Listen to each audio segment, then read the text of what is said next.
మనము సత్యం చెప్పినప్పుడు, ధర్మాన్ని బోధించినప్పుడు వెళ్ళండి బాగా చెప్పారు, దర్గాలకు వెళ్ళడం షిర్క్ ఎలా అవుతుంది, దర్గాలకు వెళ్ళడం షిర్కు కాదు అని వాదిస్తున్నారు.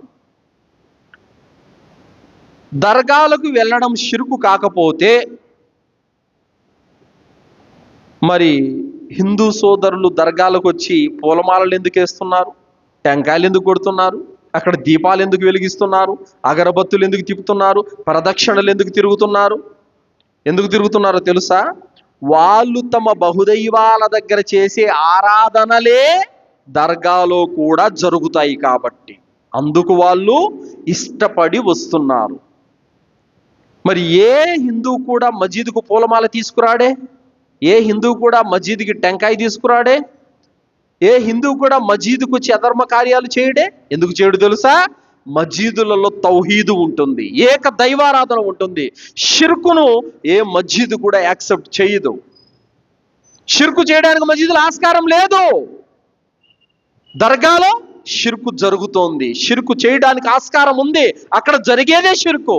అందుకోసమే వాళ్ళు తమ దేవి దేవతల దగ్గర చేసేటటువంటి కార్యాలే ఇక్కడ కూడా జరుగుతాయి కాబట్టి వాళ్ళు అక్కడికి వస్తున్నారు. దర్గాలకు వెళ్ళటం షిర్కు కాదా? ఎంత మాట ఇది! అల్లాహకు చేయవలసినటువంటి సజ్దా ఒక సమాధి వద్ద చేయడం షిర్కు కాదా?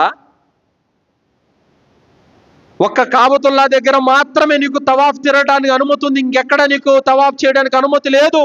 అలాంటిది చనిపోయిన వారి సమాధుల చుట్టూ తవాఫ్ చేస్తున్నది షిర్కు కాదా? అల్లాను అడగవలసినటువంటి దువా ఔలియాల పేరుట అడుగుతున్నావు, ఇది షిర్కు కాదా? అల్లా దగ్గర చేయవలసినటువంటి ఆరాధనలన్నీ ఒక సమాధి వద్ద చేస్తున్నావు, ఇది షిర్కు కాదా? ఇంకేంటి షిర్క్ అంటే మీరు అక్కడ సజ్దాలు చేసినా, దువాలు చేసినా, ప్రదక్షిణలు చేసినా, దారాలు, తాయెత్తులు, అంత్రాలు, మంత్రాలు, నానా షిర్కు పనులన్నీ చేస్తూ దర్గాలకు వెళ్ళడం షిర్కు కాదు అని అంటే ఎవరికి చెప్తున్నారు ఈ కథలు?